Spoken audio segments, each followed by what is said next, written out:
오늘 여러분들과 나눌 내용은 14만 4천인들의 전하는 메시지에 대해서 나눠보기로 하겠습니다.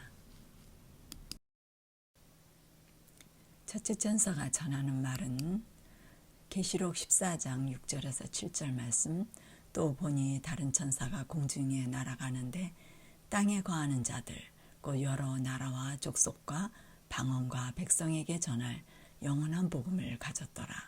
그가 큰 음성으로 가로되 하나님을 두려워하며 그에게 영광을 돌리라. 이는 그의 심판하실 시간이 이르렀음이니 하늘과 땅과 바다와 물들의 근원을 만드신 이를 경배하라 하더라. 다른 천사란 지금까지 전해왔던 천사들과는 다른 존재로서 메신저로 사람을 가리킵니다.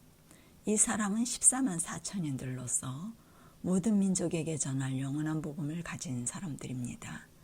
창세 때 아담부터 마지막 사람까지 누구에게나 해당되는 복음이며 앞으로 영원히 간직되는 복음인데, 그것은 창세 때 무너진 하나님의 형상이 그리스도를 통하여 죄인에게 회복됨으로 영원한 생명을 얻게 될 것을 전하는 내용입니다.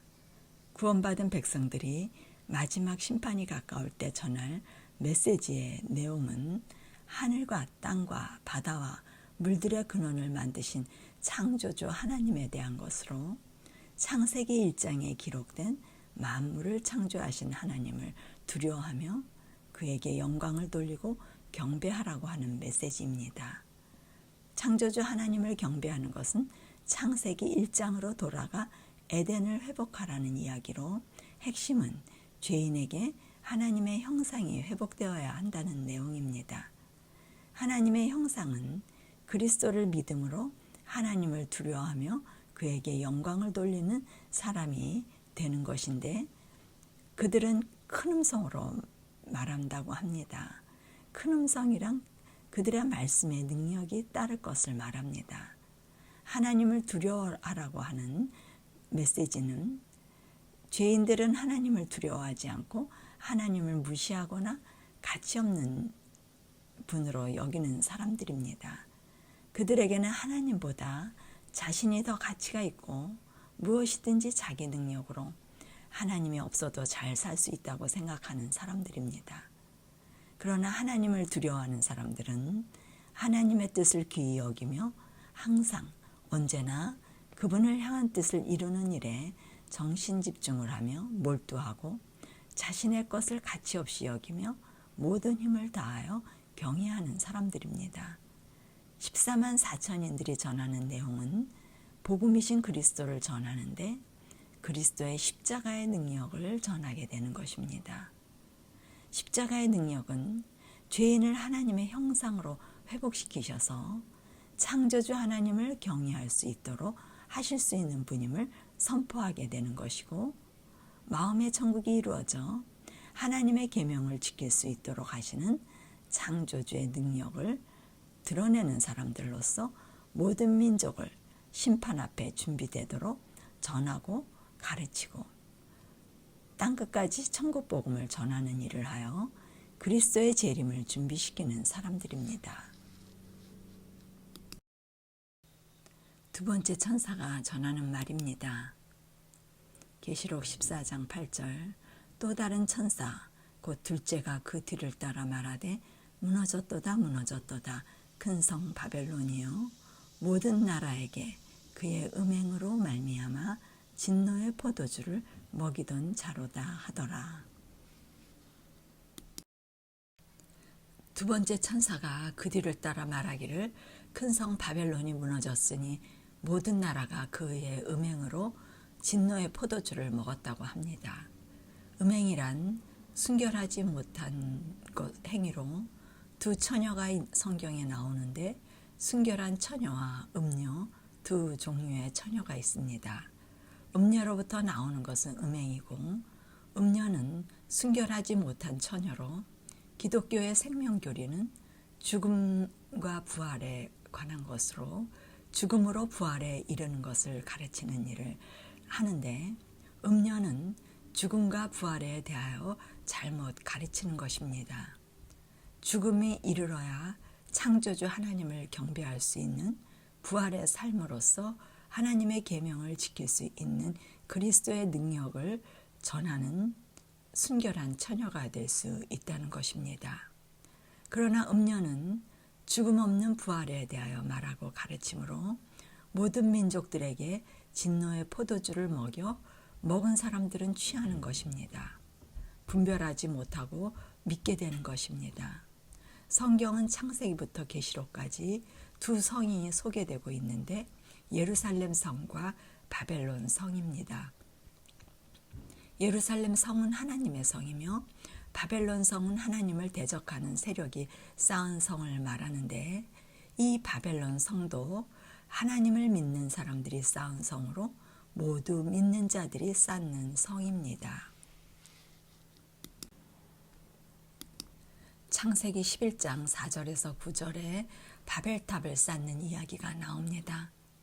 또 말하되 자 성읍과 탑을 건설하여 그 탑 꼭대기를 하늘에 닿게 하여 우리 이름을 내고 온 지면에 흩어짐을 면하자 하였더니 여호와께서 사람들이 건설하는 그 성읍과 탑을 보려고 내려오셨더라. 여호와께서 이르시되 이 무리가 한 족속이요 언어도 하나이므로 이같이 시작하였으니 이후로는 그 하고자 하는 일을 막을 수 없으리로다. 자 우리가 내려가서 거기서 그들의 언어를 혼잡게 하여 그들이 서로 알아듣지 못하게 하자 하시고 여호와께서 거기서 그들을 온 지면에 흩으셨으므로 그들이 그 도시를 건설하기를 그쳤더라. 그러므로 그 이름을 바벨이라 하니 이는 여호와께서 거기서 온 땅의 언어를 혼잡하게 하셨음이니라. 여호와께서 거기서 그들을 온 지면에 흩으셨느니라. 신할 땅에 하나님을 대적하는 도시가 건설되어지는데 니므롯이 주도하는 바벨탑입니다. 이것이 첫 문명 국가입니다. 니므롯은 노아의 아들들 가운데 함의 자손입니다. 이 바벨탑을 세우는 목적은 얼마 전 노아의 홍수로 인하여 온 인류가 멸망당하는 것을 경험했기 때문에 자신들에게도 그러한 일이 앞으로 일어날 것을 대비해 지혜를 모아 스스로 대비책을 마련한 것으로 그들은 자신의 이름을 내고 자신들 스스로 구원하고자 했던 것입니다. 하나님께서는 무지개를 통하여 그들과 언약을 맺으시며 다시는 불로 그들을 멸망치 않게 할 것이라는 약속을 그들은 의심하는 것입니다. 하나님 말씀보다는 자신들의 상식과 지식을 더 믿으며 하나님께서 말씀해 주셨는데도 대비하는 게 지혜라고 생각하고 하늘 꼭대기까지 이르는 성을 쌓아 놓아야 안전하다고 생각하는 것입니다. 하나님의 말씀에서 안전을 찾기보다는 자신들의 지식과 능력으로 안전을 마련하는 것이 더 받아들이기가 쉬웠던 것입니다. 그들은 하나님을 대적하는데 연합이 잘 이루어졌습니다. 이것이 믿음 없는 자연인들의 마음입니다. 믿음은 자신들이 하지 않아도 하나님께서 해주실 것을 말씀에 의지하여 믿는 것입니다.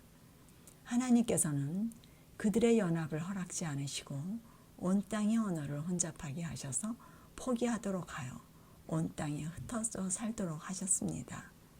그들도 하나님을 믿는 사람들인데 구원을 자신들의 행위로서 이루려고 하는 것이 자신들의 이름을 내고자 하는 일이며 자신들의 이름을 내고 하는 일은 자신들의 생각과 마음을 가지고 하는 일입니다. 이것이 구약의 이스라엘 민족들이 실패한 일이며 신약의 그리스도 당시 유대인들이 같은 자기의 의를 의지하여 신앙하는 상태를 볼 수 있습니다. 하나님께서 주시는 보이지 않는 성령의 이름 모르고 눈에 보이는 안전을 위하여 하나님 대신 자신들의 능력으로 무엇인가 행하는 것을 하면서 이것이 하나님이 원하시는 것이라고 생각하는 것입니다. 그들은 힘이 커질수록 하나님께서 자신들에게 능력을 주셔서 이루는 것이며 자신들의 일을 연락받으셔서 번창하는 것이라고 생각합니다. 그러나 하나님께서는 그들의 일을 지켜보시다 마지막 순간에 심판하시는 모습입니다. 결국 그들의 일은 헛된 일이 된다는 교훈을 주시려고 도시건설을 그치게 하시고 언어를 혼잡하게 하여 흩어버리시는 일을 하시는 것입니다. 오늘 우리도 하나님의 성령의 일을 모르면 하나님의 품성이 어떻게 우리에게 이르러 오는지 잘 모를 뿐만 아니라 자신들이 열심히 신앙의 바벨탑을 쌓고 있는 그들의 모습과 같은 일을 합니다. 자신의 공로와 열성과 봉사와 헌신으로 구원을 이루고자 하나님께서 원하시는 일을 한다고 생각하며 하나님께서 인정하시는 증거들이 있다고 말하고 신앙의 연륜을 쌓아가고 있습니다.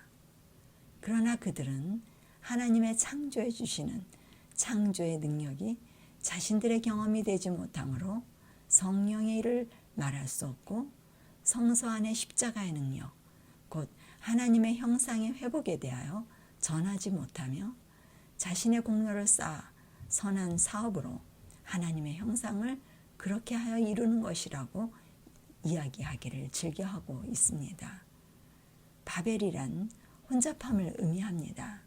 혼잡이란 진리와 오류가 뒤섞여짐을 말하며 하나님을 믿는 교회가 생명교리인 죽음과 부활을 혼잡하게 만들면 음녀가 음행으로 믿는 사람들을 취하게 하는 것입니다. 역사의 긴 시간 동안 끊임없이 그리스도를 대적하는 세력들이 문명을 지배하고 세상을 통치하는 권력을 소유하여 전통과 문화로 유전과 간습으로 그리스도인들의 사상을 지배하여 하나님의 성소에서 죽음과 부활의 생명을 보지 못하게 하는 일에 성공을 해오게 됩니다. 진리는 소수에게 맡겨져 오류가 대세로서 아벨의 시대나 그리스도의 시대나 바울의 시대나 종교개혁의 시대나 오늘 우리의 시대나 종교계를 지배하는 거대한 큰 성 바벨론은 항상 같은 하나님의 일을 대적해오고 있는 것입니다. 그러나 둘째 천사는 마지막 때 첫째 천사가 창조주 하나님을 경배하는 조건을 제시하고 하나님의 능력을 전하자 바로 뒤이어 거대한 종교 세력에 혼잡한 교리가 무너졌다고 외치고 있습니다. 죽음 없는 부활로 사람들을 취하게 만들고 있다고 전하는 일을 하고 있는 것입니다. 계시록 16장 13절에서 15절 또 내가 보매 개구리 같은 새 더러운 영이 용의 입과 짐승의 입과 거짓 선지자 입에서 나오니 그들은 귀신의 영이라. 이적을 행하여 온 천하 왕들에게 가서 하나님 곧 전능하신 이 큰 날에 있을 전쟁을 위하여 그들을 모으더라. 보라 내가 도둑같이 오리니 누구든지 깨어 자기 옷을 지켜 벌거벗고 다니지 아니하며 자기의 부끄러움을 보이지 않은 자는 복이 있도다.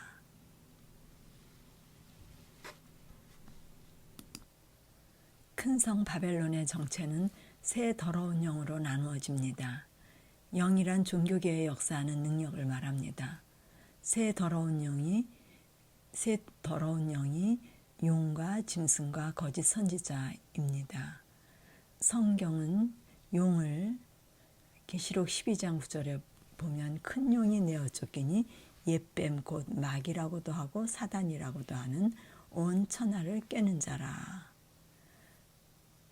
땅으로 내어 쫓기니 그의 사자들도 저와 함께 내어 쫓기니라는 말씀에 비추어 용은 하늘에서 땅으로 내어 쫓긴 사단 루시퍼를 말하는 것으로 용의 입에서 더러운 영이 나온다고 합니다. 입에서 나오는 것은 말씀으로 어떤 말이냐에 따라 어떤 영이냐를 알 수 있습니다. 사단의 입에서 나오는 말씀은 귀신으로부터 나오는 말씀으로 귀신의 영은 하나님을 대적하는 말씀을 하는 존재입니다. 안 믿는 사람들 속에 역사하는 영으로 믿는 사람들뿐만 아니라 안 믿는 사람들도 영의 지배를 받고 있다고 볼 수 있습니다. 사단뿐만 아니라 짐승의 입도 있습니다. 짐승은 계시록 13장 5절에 짐승이 큰 말과 참난된 말을 하는 입을 받고 또 42달 일할 권세를 받으니라. 또 다니엘서 7장 17절에 보면 내 짐승은 내 왕이라. 32절에는 넷째 짐승은 넷째 나라인데 라는 말씀으로 보아 짐승은 하나님을 대적하며 권세를 받은 나라이면서 종교적 세력임을 알 수 있습니다. 종교성이 강한 하나님의 말씀을 하는 나라가 권세를 받아 세상을 지배하며 하나님의 말씀을 대적하는 일을 하는 것입니다. 또 거짓 선지자의 입이라고 하는 것은 선지자는 기독교에서 말씀을 전하는 사람으로 거짓 선지자는 말씀을 거짓으로 전하는 사람들을 말합니다. 그 하나님의 말씀을 하며 가르치는데 순수한 죽음과 부활에 대한 창조 교리가 아닌 행위 신앙에 기초한 성경을 가르치고 전하는 사람들입니다.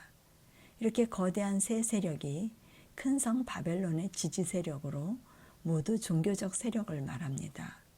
결국 안 믿는 사람과 또 믿는다고 하는 사람들, 모든 종교 세력과 정치 세력이 연합하여 하나님을 대적함을 말합니다. 그 세상의 종교가 연합하는데 이 세상은 모든 종교가 하나로 연합되어 종교 통합운동이 활발하게 지금 일어나고 있습니다. 바티칸은 종교 국가이면서 정치 국가로서 이 일을 진행하는데 교황이 선두지휘하에 이 종교연합운동인 에큐메니칼 운동으로 다 모아들이고 개신교를 비롯한 모든 종교가 이곳에 가담하고 있습니다. 기독교의 창조교리인 그리스도를 통하여 하나님의 형상이 회복되어지며 그분의 품성을 받을 때 우리는 하나님의 법을 지키는 하나님의 자녀가 될 수 있다는 진리를 무시하고 그리스도를 통한 진리의 길이 아닌 모든 종교는 연합하여 선행을 해서 세상을 교화시키고 어려운 것을 돕고 선한 하나님의 일을 하여 온 세계가 하나가 되어 잘 사는 지구를 만들어가는 것이 선이라고 생각하며 이 지구를 살리기 위해 사랑으로 연합하여 선을 이루는 것이 진리임을 알고 있고 너의 종교, 내 종교 따지지 말고 지구의 어려운 환경을 타개해 나가 인류를 위해 공헌하는 것이 진리의 미덕이라고 말하므로 여기에는 많은 이적이 따라와 연합하도록 귀신의 영이 역사할 것을 말합니다. 이적은 영적 존재자들에 의하여 이루어지는 일로서 세상을 하나로 모으는데 오늘날 각 종교계는 초능력과 기적으로 자신들의 종교의 위력을 나타내는 일을 하므로 하나님의 품성에 관한 일을 알지도 못해도 전도와 선교에 성령의 초능력이 함께 일어나는 것으로 알고 하나님으로부터 온 것으로 미혹됩니다. 이 일은 기독교에도 마찬가지입니다. 거짓 선지자 입에서 말씀이 나오는데 하나님께로부터 온 기적 행함과 선한 하나님의 선교 사업과 봉사 사업에 함께 하신 성령의 능력을 말하며 전도하고 간증하며 가르치나 하나님의 품성이 이루어지는 성령의 일은 다를 수 없으며 입에서 계명이 지켜지는 원리의 말씀이 나올 수 없게 되는 것입니다. 그들이 말하는 십자가의 능력은 사랑과 용서에 머물며 창조의 능력을 주는 것에 대하여 알지 못하고 그들은 그리스도의 품성이 창조되는 이야기는 낯설고 하나님을 대적하는 참남된 일로 느껴지게 되는 것입니다. 그리스도교의 순수한 창조교리가 근본주의자가 되어 이단으로 취급되며 핍박이 따르고 행위교리가 만연하여 큰 성 바벨론이 무너지게 되는 것입니다. 이때 자기 옷을 지켜 벌거벗고 다니지 아니하고 자기의 부끄러움을 보이지 않는 자는 복이 있다고 합니다. 자기의 부끄러움이란 자아의 이기심을 벗어버리고 그리스도 옷으로 자기 옷을 삼아 자기의 품성에서 그리스도의 품성의 변화를 받아 품성의 창조로서 성소 안에 거하는 자들, 곧 계명을 지키는 자들은 벌거벗고 다니지 않는 자들로 복이 있다고 말하는 것입니다. 둘째 천사는 그리스도의 품성의 이야기를 전하며 큰 성 바벨론의 정체를 드러내는 일을 말하고 있습니다. 이 일은 하나님의 품성을 알고 창조교리를 명확히 알 때만 전할 수 있는 내용입니다. 첫째 천사의 메시지를 경험하지 못하면 둘째 천사의 메시지를 전할 수 없게 됩니다. 이 일은 모두 믿음으로 말미암는 의의 단계별 과정을 순서대로 말하고 있는 것입니다.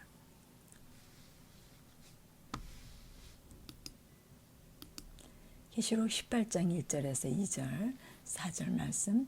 이 일 후엔 다른 천사가 하늘에서 내려오는 것을 보니 큰 권세를 가졌는데 그의 영광으로 땅이 환하여지더라. 힘센 음성으로 외쳐 가로되 무너졌도다 무너졌도다 큰 성 바벨론이여, 귀신의 처소와 각종 더러운 영에 모이는 곳과 각종 더럽고 가증한 새에 모이는 곳이 되었도다. 또 내가 들으니 하늘로서 다른 음성이 나서 가로되 내 백성아 거기서 나와 그의 죄에 참여하지 말고 그의 받을 재앙들을 받지 말라. 두 번째 천사가 전하는 내용임을 알 수 있습니다. 큰 성 바벨론의 정체를 말하는데 귀신의 처소이고 더러운 영이 모이는 곳이라고 합니다. 각 종교가 성령 운동으로 하나가 되는데 참 성령이 아닌 귀신의 영이 일하는 성령의 운동을 말합니다. 참 성령의 운동은 하나님의 품성의 창조의 능력이 따라오는데 이 성령의 운동은 품성과 관계없이 방언을 말하고 귀신을 쫓아내고 권능을 행하며 번성하고 번창하는 성령 운동을 말합니다. 그러나 둘째 천사는 메시지를 가지고 전파하는데 권세가 있어 그들에게 그리스도의 품성의 영광으로 능력을 가지고 말씀을 전하고 있다고 합니다. 그곳에 하나님의 백성이 그곳에 있어서 그곳에서 나오라고 하는 메시지를 전하는 것입니다. 하나님의 백성들은 두 번째 천사가 하는 말씀을 듣고 따라 나오게 될 것입니다. 계시록 14장 9절에서 11절 말씀. 또 다른 천사 곧 셋째가 그들을 따라 큰 음성으로 이르되 만일 누구든지 짐승과 그의 우상에게 경배하고 이마에나 손에 표를 받으면 그도 하나님의 진노의 포도주를 마시리니 그 진노의 잔에 섞인 것이 없이 부은 포도주라. 거룩한 천사들 앞과 어린 양 앞에서 불과 유황으로 고난을 받으리니 그 고난의 연기가 세세토록 올라가리로다. 짐승과 그 우상에게 경배하고 그 이름의 표를 받는 자는 누구든지 밤낮 쉼을 얻지 못하리라 하더라. 이번에는 셋째 천사가 전하는 내용입니다. 누구든지 짐승과 그 우상에게 경배하고 이마에나 손에 표를 받으면 멸망한다고 합니다. 짐승은 영적인 종교 세력이면서 나라로서 정치와 결탁한 세력으로 두 가지 조건을 갖춘 종교 세력이 경배를 받게 될 것에 대한 예고로서 그들을 경배하고 그의 이름의 표를 받는 자는 누구든지 밤낮 쉼을 얻지 못한다고 합니다. 셋째 천사의 메시지는 경배에 관한 것으로 종교계 하나님 경배와 짐승에게 경배하는 대립이 있을 것을 말합니다. 하나님을 경배하는 것은 첫째 천사의 메시지에서 살펴본 바와 같이 창조주 하나님과 창조의 언약으로 성소 안에 십자가의 경험이 있으므로 성령의 임재로서 새로운 피조물이 창조되어 하나님의 법이 마음과 생각 속에 새겨져서 그리스도의 품성이 이루어지면 하나님 나라의 법을 지키는 백성이 되고 자녀가 되는 것으로 경배자가 될 수 있습니다. 이 일이 하나님을 경배하는 일이 되는데 하나님의 품성이 우리의 것이 되지 않으면 경배할 수 없게 된다는 말입니다. 왜냐하면 자기를 섬기고 이기심을 가진 죄인으로서는 하나님의 법이 마음에 기록되지 않았기 때문에 하나님과 일치될 수 없어 하나님의 품성이 우리에게 재현되지 않으면 우리는 짐승과 그 우상에게 경배하게 되어 있음을 말합니다. 우리 마음이 사단의 마음과 일치하기 때문에 우리 마음은 사단을 경배하는 데 익숙해져 있습니다. 우리 자아의 마음을 가지고 있다면 그 이름의 표를 받는 것입니다. 그러한 자들은 밤낮 쉼을 얻지 못하게 되고 죄인에게는 쉼의 주인과 하나 되지 않으면 쉼이 이르러 오지 못합니다. 짐승의 표에 대한 강요가 있고 계시록 13장 17절에는 누구든지 이 표를 가진 자 외에는 매매를 못하게 한다는 말씀이 있습니다. 매매에 대한 제재가 오면 그리스도의 평강이 없기 때문에 강요되어지는 환경에서는 우리 마음을 가지고는 쉼이 없게 되는 게 특징입니다. 그러나 그리스도의 마음을 가진 자들은 밤낮 곧 항상 쉼을 누리게 되는데 그들은 성소 안에 거하기 때문입니다. 노아의 방주와 같이 밖은 물살로 요동하나 방주 안에서는 평화를 누릴 수 있게 되는 것입니다. 결국 신앙인들의 두 부류로 나눠지는데 성소 안과 성소 밖으로 안식을 누리는 자와 안식이 없는 사람들의 모습으로 분리가 일어나게 됩니다. 성소 밖에 있는 안식이 없는 사람들이 선한 행위로 하나님께 한 행위들이 연락받을 것이라고 믿고 하나님을 경배하는 것이라고 생각하나 하나님께 경배가 아니라 짐승에게 경배하는 것이 됩니다. 그들은 다른 신을 섬기는 사람들이 아니라 하나님을 섬기는데 잘못 섬기는 것입니다. 그들에게는 기적이 따라오기 때문에 하나님이 받으시고 기뻐하시는 예배를 드리고 있다고 생각하고 하나님께서 원하시는 선한 행위를 하는 것이 구원받은 증거라고 생각하며 다른 사람들에게도 선한 행위에 대해 이야기하고 강조하고 그들을 이끌어줄 책임이 있다고 생각하는 것입니다. 선한 행위를 많이 할수록 자기만족으로 위로를 받게 됩니다. 자부심과 자만심도 따라오게 됩니다. 선한 행위를 하지 않는 사람들을 정죄하게도 됩니다. 선한 행위가 아니면 가치 없게 여기고 무엇이든지 선한 것과 선하지 않는 것을 스스로 분리하여 선한 것을 하려고 노력하며 전심전력합니다. 그러나 선은 하나님의 품성을 얻을 때만 의로 여겨지는 것입니다. 그것은 성소 안에서만 가능한 것이고 성소 밖에서의 선이란 결국 자기의 의가 됨을 이야기하고 있습니다. 가인과 아벨의 이야기입니다. 창세기 3장 3절에서 5절. 세월이 지난 후에 가인은 땅의 소산으로 제물을 삼아 여호와께 드렸고 아벨은 자기도 양의 첫 새끼와 그 기름으로 드렸더니 여호와께서 아벨과 그 제물은 연락하셨으나 가인과 그 제물은 연락하지 아니하신지라. 가인이 심히 분하여 안색이 변하니. 아담은 하나님께서 의의 옷, 가죽옷을 어떻게 입혀주시는지 피의 제사에 대하여 자손들에게 교육했고 자손들의 신앙에 적용되길 바랐으나 그들이 장성하면서 그들은 자신들의 신앙을 선택하게 되었습니다. 가인이 생각하는 신앙은 현실적이고 실질적이며 합리적이며 논리적인 예배를 선택했습니다. 그는 아버지의 피상적이고 현실로 이루어지기 어려운 불가능한 하나님의 품성을 요구하는 하나님이 아니시고 사랑의 하나님은 이 모든 것을 초월하여 사랑하시는 분이시고 아버지가 이야기하는 피의 예배는 막연한 구원론이라고 생각하였습니다. 하나님께 나아갈 때 드릴 수 있는 최고의 것은 자신에게 가장 소중한 것을 제물로 드리는 일이라고 생각한 것입니다. 그가 정성과 시간을 투자하여 드린 결과 수확한 열매들은 하나님의 선물로서 가장 고귀하고 아름다운 제물이라고 생각한 것입니다. 자신의 정성과 마음을 감사로 표현하는 것은 하나님께서 기뻐 받으실 제물로서 연락받으실 것이라고 생각한 것입니다. 이것이 죄인들이 생각하는 하나님에 대한 사랑의 표현이며 그들이 아는 하나님에 대한 예의가 됩니다. 자신들이 생각하는 가장 선한 것을 하나님께서는 기뻐 받으실 거라고 생각하며 모든 선한 행위를 하는 것입니다.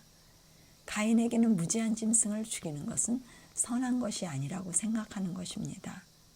그는 현실에 충실한 사람이기 때문에 열심히 농사를 지어 자신의 장래와 가족 부양과 미래에 대한 책임감으로 성실히 산 사람입니다. 그의 성실성을 하나님께서는 높이 평가하리라 생각한 것입니다. 그는 현실에도 충실하고 하나님께도 성실한 예배를 드려 인정받는 진실한 신앙이라고 스스로 생각했습니다. 그러나 아벨은 자신의 정성과 열성을 모두 제거하고 피의 예배의 중요성을 알고 눈에 보이는 것이 중요한 것이 아니라 하나님께서 약속하신 그분의 피로써 언약 관계로만 형성되는 사랑의 관계가 소중한 사람이었습니다. 그는 현실에는 부족한 사람이 되어도 하나님의 약속하신 품성이 자기에게 이루어지길 바라며 그것을 인생의 목표로 삼았습니다.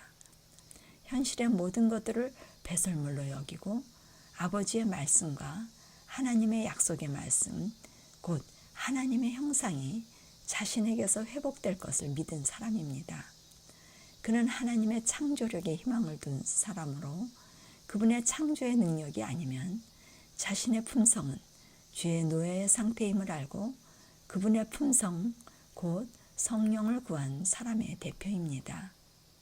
그들 둘이 예배를 드렸을 때 하나님께서는 가인의 예배는 자신과는 관계없는 것으로 여기시고 아벨의 예배는 자신의 예배로서 연락받으셔서 하늘에서 불이 내려와 제물을 살라 받으신 증거를 나타내셨습니다. 하나님께 연락받았다는 것은 성령의 불이 하늘에서 내려와 그의 심령에 임하심을 표상하고 곧 그것은 하나님의 품성과 일치한 품성을 받은 의의 경험, 곧 십자가의 경험이 일어난 것을 알 수 있습니다. 그는 역사 속에서 성소 안으로 들어간 사람을 대표하는 인류의 시조가 된 것입니다. 그러나 가인은 열심과 성실로서 자신의 것을 하나님께 드리는 신앙은 했지만 성소 밖에서 자신이 생각하는 선한 사업을 행하며 신앙생활을 대표하는 사람이 되었던 것입니다. 이것은 하나님과의 사랑에 전부를 드렸느냐 일부를 드렸느냐로서 사랑의 관계의 여부를 말하는 것입니다. 결국 하나님의 품성과 자신의 품성의 대립입니다. 아벨은 하나님의 품성을 받고부터 제사장의 삶을 살게 되는데 형을 불쌍히 여기며 그를 위해 기도하는 사람이 되었습니다. 그의 기도는 형이 시기하고 미워하고 분내할 때 형은 형의 죄를 알지 못하나이다. 형의 죄를 용서하여 주옵소서라는 그리스도의 기도, 제사장의 기도가 항상 흘러나왔습니다. 그러나 가인은 하나님의 불공평한 처사에 불만이 생기면서 아벨을 미워하는 자신의 본성적인 품성이 드러나는 것입니다. 자신의 품성이란 극단적일 때 드러나는 것으로 아벨은 그리스도께서 자신의 길을 따라 형을 해코자 할 때 죽음으로 형을 대적하지 않고 사랑함을 드러냈고 가인은 자기의 감정대로 분을 품고 동생을 죽이는 일로 각자의 품성이 드러난 것입니다. 이것이 제사장이신 그리스도와 인간 대제사장인 가야바의 모습입니다. 그렇게 해서 아벨의 죽음이 이르러 왔고 그리스도의 죽음이 같은 모습으로 이른 것입니다. 가인의 시대로부터 그리스도 당시뿐만 아니라 계속되는 역사 속에 바른 신앙을 제시하는 진리를 말하는 사람들은 소수입니다. 그들은 전통적인 견해와 사상과 대립되는 다른 신앙의 표준을 제시하므로 많은 사람들의 불신이 드러나게 하여 죽임을 당하게 됩니다. 아벨은 첫 순교자이며 그리스도와 바울과 그 밖에 많은 그리스도인들은 거대한 큰 성 바벨론의 세력이 그들의 입을 막기 위하여 권력으로서 참 믿음의 사람들을 매장하게 될 때 죽음으로써 그리스도의 길을 따르게 될 것입니다. 가인은 첫 핍박자이고 아벨은 첫 순교자가 되었습니다. 그들은 한 하나님을 믿었고 한 아버지의 한 형제였습니다. 첫 순교자와 핍박자의 관계는 안 믿는 사람들과의 관계에서가 아닌 신앙을 같이 하는 사람들 사이에서 일어나는 일로서 오늘도 순교자와 핍박자는 같은 그리스도를 믿고 같은 형제들로서 같은 신앙을 하는 사람들 사이에 진리를 바르게 믿는 사람들과 진리를 다르게 믿는 사람들의 대립으로 마지막 시대에도 여전히 같은 모습으로 존재하고 있습니다. 가인과 아벨의 예배는 인류 역사에 두 예배자의 모습을 보이며 계시록에 두 부류의 예배자의 모습으로 비춰지게 됩니다. 처녀와 음녀의 모습으로 예루살렘 성과 큰 성 바벨론의 모습으로 나타나고 있습니다.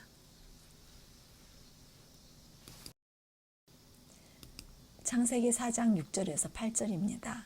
여호와께서 가인에게 이르시되 내가 분하여 함은 어찌미뇨 안색이 변함은 어찌미뇨 내가 선을 행하면 어찌 낯을 들지 못하겠느냐 선을 행치 아니하면 죄가 문에 엎드리느니라 죄의 소원은 내게 있으나 너는 죄를 다스릴지니라 가인이 그 아우 아벨을 고하니라 그들이 들어있을 때 가인이 그 아우 아벨을 쳐 죽이니라. 이 장면을 통하여 동생을 죽이고 하나님께 분내하는 가인의 모습을 알 수 있습니다. 그가 하나님의 품성을 소유했다면 그는 분내하지도 동생을 죽이지도 않았을 것입니다. 하나님께서 그의 제사를 연락받지 않으셨기 때문에 그는 하나님의 품성을 받지 않음이 드러난 것입니다. 사람은 좋을 때는 그의 품성이 드러나지 않으나 자기에게 불이익을 당할 때 자신의 품성이 드러나게 마련입니다. 그가 자아를 선택하고 소유하고 있기 때문에 그에게 선이 없는 것입니다. 그 결과 선을 행치 않게 되는 것입니다. 죄가 문에 엎드려 있다고 말합니다. 들면 알며 죄가 지배하며 죄의 소원이 있는 본성으로 죄를 다스리는 능력이 없어 하나님께서는 그에게 너는 죄를 다스리라고 하심은 스스로 죄를 다스리라는 말이 아니고 이 일은 하나님과의 바른 관계로서만 죄를 다스릴 수 있음을 말합니다. 가인이 아우 아벨에게 고했다고 합니다.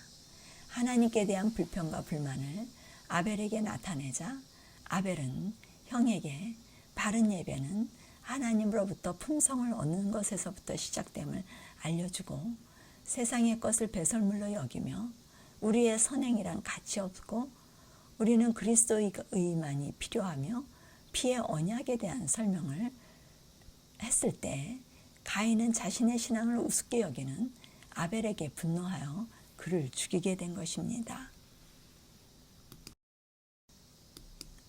요한일서 3장 10절에서 12절 말씀 이러므로 하나님의 자녀들과 마귀의 자녀들이 나타나나니 무릇 의를 행치 아니하는 자나 또는 그 형제를 사랑하지 아니하는 자는 하나님께 속하지 아니하니라.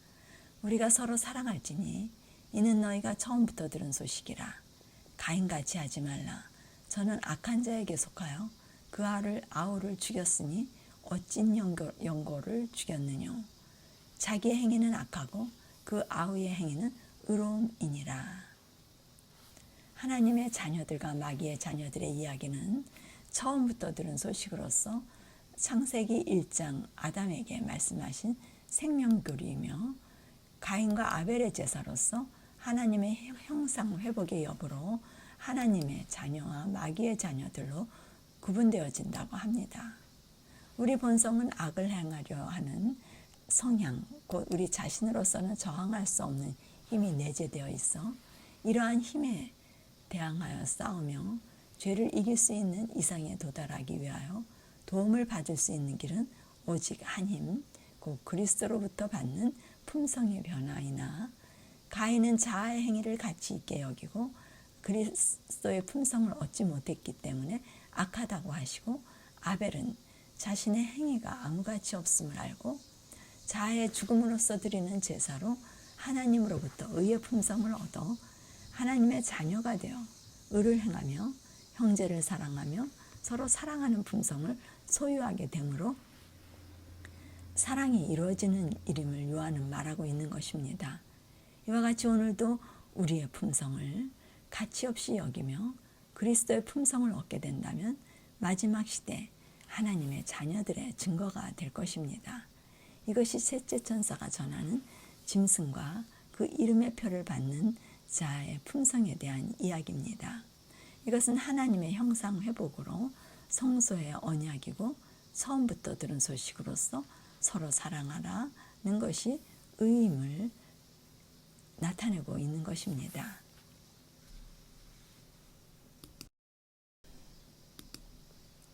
요한일서 3장 6절에서 10절입니다. 그 안에 거하는 자마다 범죄하지 아니하나니 범죄하는 자마다 그를 보지도 못하였고 그를 알지도 못하느니라. 자녀들아 아무도 너희를 미혹하지 못하게 하라. 의를 행하는 자는 그의 의로우신가 같이 의롭고 죄를 짓는 자는 마귀에게 속하나니 마귀는 처음부터 범죄함이니라. 하나님의 아들이 나타나신 것은 마귀를 멸하려 하심이니라. 하나님께로서 난 자마다 죄를 짓지 아니하나니 이는 하나님의 씨가 그의 속에 거하며 저도 범죄치 못하는 것은 하나님께로서 났음이니라. 그리스도 안에 거하는 자마다 범죄하지 않고 그리스도를 안다고 합니다. 그들은 의로운 자로서 의를 행한다고 합니다.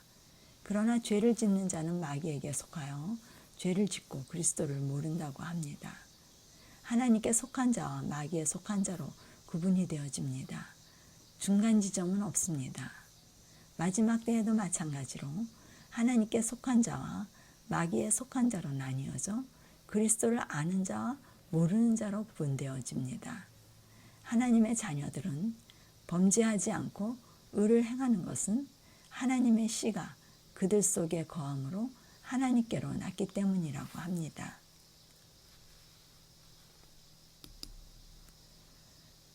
하나님의 씨가 그리스도로서 그리스도를 받으면 계명을 받고 그리스도의 품성인 형제사랑이 나타난다는 말씀입니다.